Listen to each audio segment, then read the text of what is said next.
Hello, sci-fi fans, and welcome to Thoughtful Sci-Fi.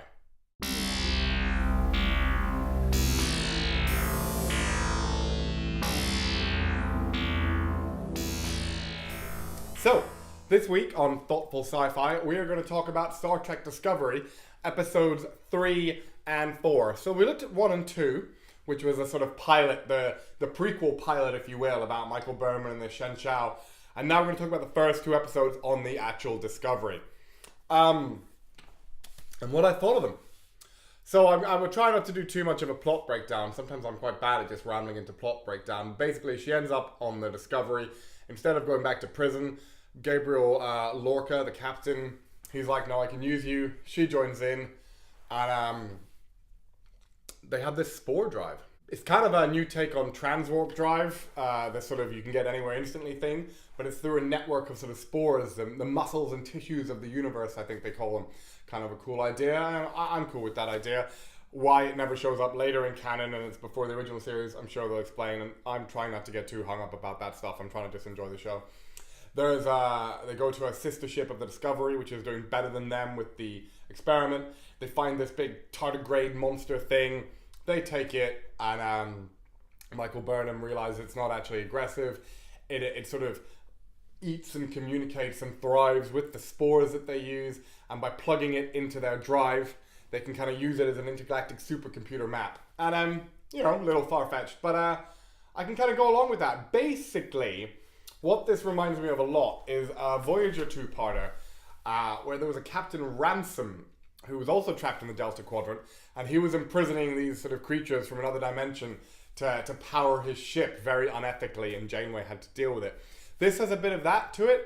Also quite a lot of Horta from the original series in it. The Horta that lived in the mines and produced the silicon balls, and it was killing people, but only it turned out of self-defense. And that's very similar to the tardigrade creature in these 2 episodes of Discovery. Yes, it's killed some people, but it turns out it's only in self-defense. It's not an aggressive creature by nature.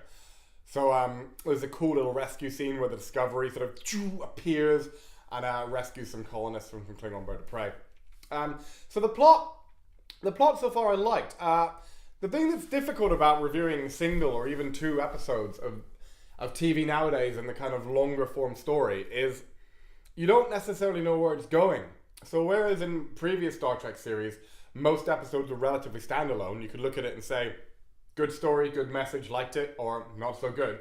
Here that's a bit more difficult because you don't know where it's going to lead. So I'm enjoying it. I'm enjoying the story. I think episode 4 moved a lot better and was a lot more solid than episode 3. But then episode 3 was almost a pilot in and of itself, meeting the Discovery crew. I always really liked the Captain Ransom storyline. So I love the original series episode with the Horta. So Devil in the Dark, I believe. So I'm not particularly averse to those plots being slightly recycled. There's been 700 odd episodes of Star Trek. Thousands more episodes of different sci-fi series. You're gonna see some ideas again. At least those are some good ones. I like the optimism of Star Trek and the bright future. That's what really draws me to Star Trek, and there isn't much of that in that yet. But having said that, I'm loving Captain Lorca. He's kind of, so far, seems to be your means justifies the ends kind of guy, which isn't really what Star Trek's about.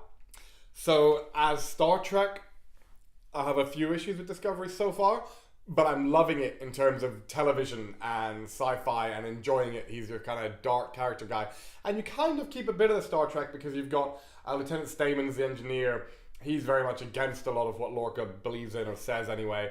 And in episode 4, you got a little bit of an idea that Saru, when he tells Burnham that she'll fit right in with Captain Lorca, he wasn't complimenting her. You get the idea that maybe he's not really on board with how Lorca operates either. So there might be some friction there. So I'm looking forward to seeing how that plays out. I don't think Lorca's a bad guy. I don't think they're going to go down that whole sort of crazy captain route, which is a cool route. We've seen it in a couple of Next Generation, a couple of Deep Space Nine episodes and some original series. And I really like that dynamic you get, but I don't think that's where they're going. And I'm glad of it. I don't want a whole series where the captain just turns out to be a maniac. I think he's just different to Star Trek captains we've seen before. He's a warrior captain He's not a scientist or explorer. Maybe he was. We don't know his backstory. he seems kind of tortured. He doesn't seem happy or gleeful about what he does. You see, he doesn't seem like... often when you get a sort of evil character, they seem to take pleasure in killing and the warfare and stuff. And he doesn't seem like that. It seems to be a beaten down reluctance where he just does it now. That's what he's good at. It's what he thinks has to be done, and it's what he's going to do. So I'd be really interested in finding out where he came from and how he arrived at that mindset, especially within Starfleet. You know, he's a captain in Starfleet, so he's obviously done things right. He's obviously operated within Starfleet to get to that point, and he's been given this massive responsibility of basically using the spore drive to experiment, make it work, and try and win the war. So we'll see where he goes. Michael Burnham is developing really nicely. You know, the first couple of episodes, the kind of problem was you didn't really necessarily like her that much. You know, you weren't sure about what she was doing and how she was doing it. But here, she seems to be growing. She's finding humility, but also finding new meaning. And Sonequa Martin Green is fantastic as her.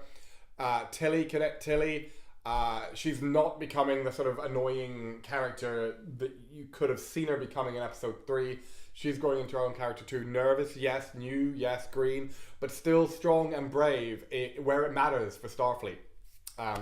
Stamets too, not just your gruff, angry guy. You're getting to sort of understand why and the reasons. And he can still do with some fleshing out, but I'm sure we'll get there. I would like to see more from some more characters. I feel like on the Discovery we've got Captain, we've got Michael Burnham, we've got Saru, we've got Lieutenant Stamens, and we've got Tilly, and we don't really know anything about anyone else. The security chief, she was killed in episode 4, so we're not going to see any more of her, obviously. Saru, I'd like to see more of Saru. We haven't seen so much the last couple of episodes.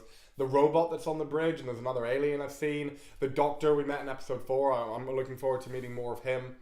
So yeah, there's room to grow. I think I realize episodes 1 and 2 are very different, but we're 4 episodes in, and I feel like I really haven't been introduced to a lot of the crew or the ship. So I'd really like to see an increase in that. Because a lot of the lighting is quite dark, the filming is fast and cinematic, the exterior lighting of the ship is realistic but therefore quite dark. I really feel like I haven't really seen the ship yet, you know? The camera moves quite fast, we don't spend much time in the bridge or anything.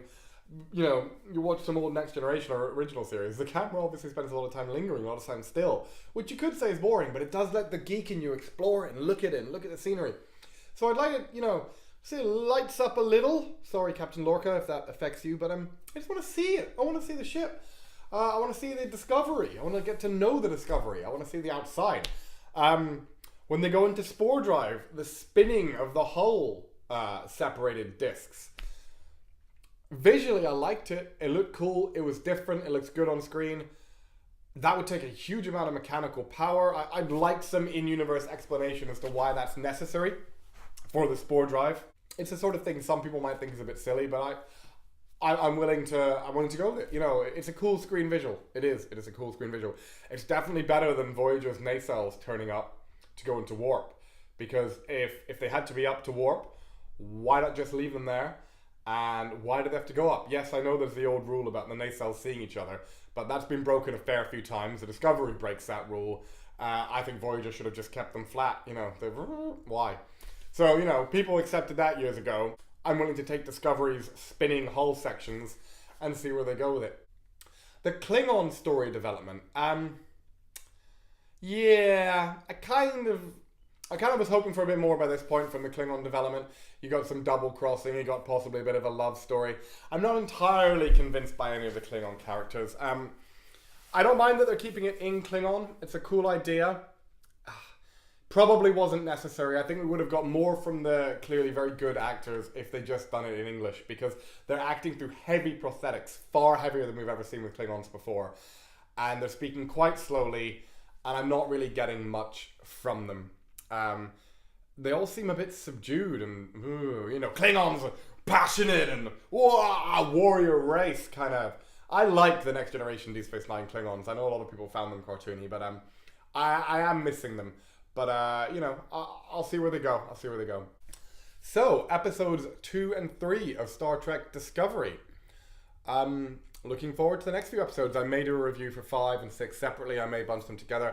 I felt that after 3, it was sort of left on quite a cliffhanger. I didn't really know where it was going. I wanted to see a little bit more story before I talked about it. And I thought 3 and 4 fit quite nicely together. We meet the Discovery crew. We learn about the spore drive. We learn why the Discovery, it isn't really working properly yet in the Discovery. We find a solution to it. Yeah, there's still some, we still don't know what's happening with the Klingons.